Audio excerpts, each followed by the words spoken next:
नमस्कार दोस्तों, स्वागत है आप सभी का प्रतिज्ञा क्लासेस के यूट्यूब चैनल पर। इस वीडियो में हम देखेंगे कि जो कंप्यूटर अनुदेशक की वैकेंसी आई है, जिसका कैलेंडर में नाम आया है और वैकेंसी होने वाली है अगस्त 2026 में, उस वैकेंसी में कौन कौन फॉर्म भर सकता है, कौन कौन इस एग्ज़ाम की तैयारी में अभी से जुड़ सकता है।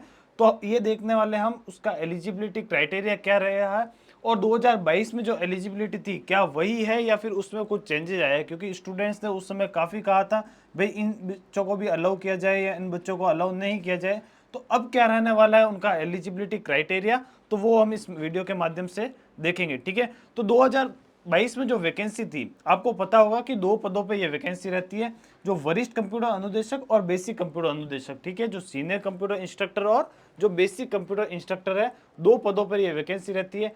एग्जाम की स्कीम क्या रहती है, एग्जाम की स्कीम चेक करेंगे तो हम बताएंगे कि एग्जाम की स्कीम में सिर्फ जस्ट नॉर्मल है कि दोनों ही पेपर में क्या होता है, दोनों ही भर्तियों में दो पेपर होते हैं। और दो पेपर कौन कौन से होते हैं, तो हम बोलेंगे एक टेक्निकल पेपर होता है, एक नॉन टेक्निकल पेपर होता है। दो पेपर होंगे, 200 मार्क्स के पेपर होंगे और दो पेपर दोनों 100 मार्क्स के पेपर होने वाले। आपको पता होगा कि लास्ट ईयर जो एग्जाम हुआ था, जो 2022 का एग्जाम था, उसमें पद खाली रह गए थे। इसका मतलब 40% मार्क्स भी नहीं लेके आए हैं। तो एग्जाम के अंतर्गत 40% मार्क्स लाने जरूरी है और टेक्निकल पेपर में 40% मार्क्स लाना स्टूडेंट्स के लिए दिक्कत बन गया था 2022 के अंतर्गत। तो आपको एग्जाम की तैयारी अभी से शुरू करनी पड़ेगी, ताकि अगर आप तैयारी कर रहे हो तो ऐसा ना हो कि इस बार भी ऐसी कोई अड़चन आपके बीच में आ जाए। ठीक है, तो ध्यान रखिएगा, दो पदों पे ये भर्ती रहती है। मैं आपको बताऊं, अगर बेसिक कंप्यूटर इंस्ट्रक्टर है तो बेसिक कंप्यूटर इंस्ट्रक्टर में क्या क्या चेंजेस हुए हैं या क्या क्या रहने वाली है योग्यता, तो ध्यान से यहाँ देखिएगा, ध्यान से आप देखिएगा कि बोर्ड ने जो बताया है कि कौन कौन सी योग्यता रखते हैं जो वरिष्ठ कंप्यूटर अनुदेशक का फॉर्म भर सकते हैं। तो वरिष्ठ कंप्यूटर अनुदेशक का फॉर्म भरने के लिए आपको राजस्थान एजुकेशनल और स्टेट सर्विस के अकॉर्डिंगली आपके लिए क्या होना चाहिए कि मास्टर्स इन इंजीनियरिंग एमई की डिग्री होनी चाहिए, मास्टर इन इंजीनियरिंग और मास्टर इन टेक्नोलॉजी या फिर क्या master in technology in computer science. ठीक है, तो एमई या फिर एम टेक होनी चाहिए किसके अंदर, कंप्यूटर साइंस सीएस के अंदर एमई, या फिर आपके पास एम टेक की डिग्री होनी चाहिए, एक ये हो गया। या फिर वो डिग्री होनी चाहिए इंफॉर्मेशन टेक्नोलॉजी यानी आईटी में भी चलेगा, या फिर वो ईसीई यानी इलेक्ट्रॉनिक्स कम्युनिकेशन इंजीनियरिंग। तो भाई तीन तरह की डिग्रियां हो सकती है आपके पास, एक तो क्या सीएस आईटी और इलेक्ट्रॉनिक्स, और साथ में दे दिया क्या है डबल ई यानी इलेक्ट्रिक वाले भी इसमें एलिजिबल है। उनके लिए बधाई हो, क्योंकि इलेक्ट्रिक वालों के लिए ये भर्ती नहीं रहती थी।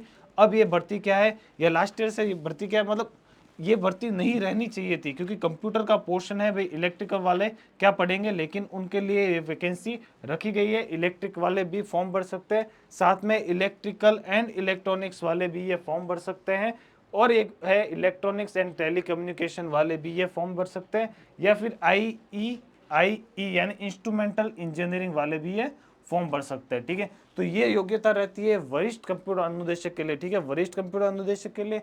और या फिर क्या करो कि अगर आपने इंजीनियरिंग नहीं कर रखी है तो क्या ये आप फॉर्म भर सकते हो, तो हाँ ये आप फॉर्म भर सकते हो अगर आप इंजीनियरिंग नहीं कर रखी है तो भी। तो क्या चाहिए होगा, तो भाई इन्होंने बोला कि आपके पास एमएससी की डिग्री रहनी चाहिए, किसमें, कंप्यूटर साइंस में एमएससी की डिग्री रहनी चाहिए। कंप्यूटर साइंस या फिर आईटी के अंदर अगर आपके पास एमएससी की डिग्री है तो भी आप ये फॉर्म भर सकते हो। या फिर आप क्या कर सकते हो कि masters in computer application MCA की डिग्री रहनी चाहिए, या फिर बी लेवल या सी लेवल का सर्टिफिकेट होना चाहिए। ठीक है, तो ये आपको दे दिया कौन सी क्वालिफिकेशन, किसके लिए, वरिष्ठ कंप्यूटर अनुदेशक के लिए क्वालिफिकेशन है। मोटा मोटी मैं आपको बोलूं तो जो बीटेक है, जो इंजीनियरिंग है, जो इंजीनियरिंग है, ये इंजीनियरिंग में कौन कौन सी है, इंजीनियरिंग में मैं बोलूंगा कि सीएस, आईटी, ईसीई, ईसीई और डबल ई, और साथ में इलेक्ट्रिकल इंस्ट्रूमेंटल वाले अलाउ है। और अगर आपके पास इंजीनियरिंग की डिग्री नहीं है तो आपके पास क्या होना चाहिए, एमएससी की डिग्री होनी चाहिए। एमएससी किसके अंदर, या तो कंप्यूटर साइंस में या फिर आईटी में रहनी चाहिए, कंप्यूटर साइंस से आईटी। अगर आपके पास एमएससी की डिग्री भी नहीं है तो क्या होना चाहिए, तो आपके पास एमसीए की डिग्री होनी चाहिए, एमसीए की डिग्री होनी चाहिए। तो ये तीनों डिग्री मान्य होगी वरिष्ठ कंप्यूटर अनुदेशक का फॉर्म भरने के लिए। ठीक है, तो अब चेक करते हैं कि जो कनिष्ठ कंप्यूटर अनुदेशक यानी जिसको बोलते हैं बेसिक कंप्यूटर अनुदेशक, उनके लिए क्या क्या एलिजिबिलिटी क्राइटेरिया है, तो हम बोलेंगे कि भाई राजस्थान एजुकेशन स्टेट सर्विस के अकॉर्डिंगली आपके पास या फिर तो ग्रेजुएशन होना चाहिए, ग्रेजुएशन किसमें, ए लेवल या पीजीडीसीए, ठीक है, पीजीडीसीए या फिर ए लेवल का सर्टिफिकेट होना चाहिए। तो भाई पीजीडीसीए वाले भी अलाउ है इस एग्जाम के लिए, यानी बेसिक कंप्यूटर अनुदेशक के लिए पीजीडीसीए वाले भी अलाउ किए गए हैं, ठीक है।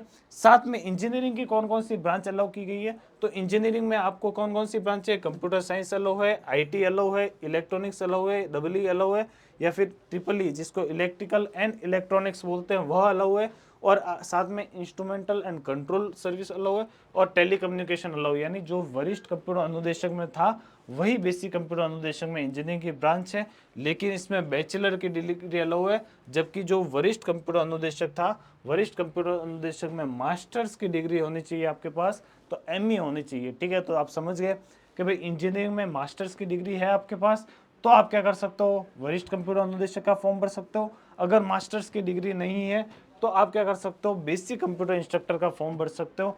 क्या भाई अपेयरिंग वाले भी भर सकते हैं, तो हाँ, दोनों में ही। अगर फाइनल ईयर का कोई स्टूडेंट है, अगर वो बीटेक में फाइनल ईयर का स्टूडेंट है तो वो बेसिक कंप्यूटर इंस्ट्रक्टर में भर सकता है।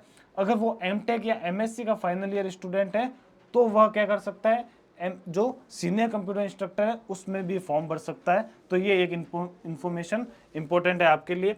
साथ में क्या होना चाहिए कि इसके साथ साथ अगर इंजीनियरिंग आपके पास नहीं है तो आप बीएससी है, और बीएससी किस में है, कंप्यूटर साइंस या फिर आईटी में है, तो आप ये फॉर्म भर सकते हैं। अगर यह भी नहीं है तो क्या बैचलर इन कंप्यूटर एप्लीकेशन यानी बीसीए कर रखा आपने, ओनली बीसीए कर रखा है, तो भी ये आप फॉर्म भर सकते हो। जो बेसिक कंप्यूटर इंस्ट्रक्टर का फॉर्म है वो भर सकते हो। और साथ में क्या कर सकते हैं, इक्वल, ये तो क्या बोला है कि जो भी हायर क्वालिफिकेशन है वो होनी चाहिए आपके पास, ठीक है। तो मोटा मोटी अगर मैं आपको बोलूँ तो क्या होगा, अगर आप भर रहे हो एससीआई का फॉर्म यानी सीनियर कंप्यूटर इंस्ट्रक्टर का फॉर्म, या फिर आप भर रहे हो बीसीआई का फॉर्म जो बेसिक कंप्यूटर इंस्ट्रक्टर का फॉर्म है, तो एससीआई के अंदर आपके पास मास्टर डिग्री होनी चाहिए। कौन सी डिग्री होनी है, मास्टर्स डिग्री होनी चाहिए। और बीसीआई के अंदर आपके पास बैचलर डिग्री भी होगी तो भी आप अलाउ है, इसमें मास्टर डिग्री ही अलाउ है।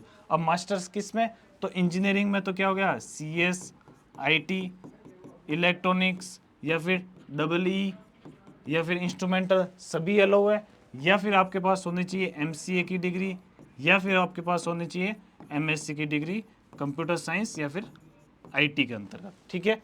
और अगर मैं आपको मोटा मोटी बोलूँ बीसीए के अंदर क्या होना चाहिए, तो बीसी के अंदर आपके अगर बीटेक है तो बीटेक किस में होनी चाहिए, तो बीटेक वही आईटी, सीएस, इलेक्ट्रॉनिक्स, ईसी, या डबल ई में इंजीनियरिंग की डिग्री, या फिर होने चाहिए आपके पास कौन सी, बीएससी किस में, आईटी या फिर इलेक्ट्रॉनिक्स, आईटी, सीएस या इलेक्ट्रॉनिक्स, या फिर आपके पास होनी चाहिए बीसीए की डिग्री। कौन सी, बीसीए की डिग्री, तो आप फॉर्म भर सकते हो बेसिक कंप्यूटर इंस्ट्रक्टर का, ठीक है।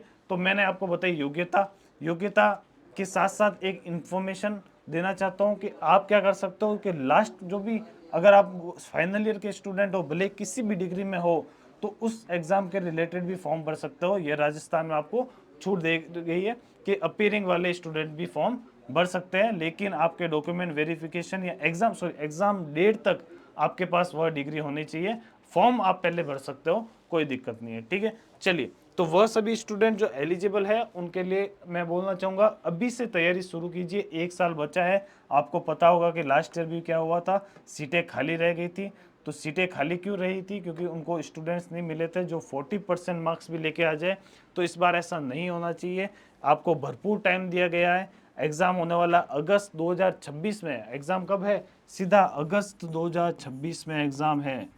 2026 में एग्जाम, यानी लगभग आपके पास 1.25 साल का समय दिया गया है। तो इस समय का पूरा सदुपयोग करेंगे, एग्जाम को क्रैक करेंगे, और इस पे हम हेल्प करेंगे आपके साथ प्रतिज्ञा क्लासेस के साथ, ठीक है। चलिए, तो ये इन्फॉर्मेशन वीडियो था आपके पास योग्यता से रिलेटेड बेसिक कंप्यूटर अनुदेशक और सीनियर कंप्यूटर इंस्ट्रक्टर में, ठीक है। धन्यवाद।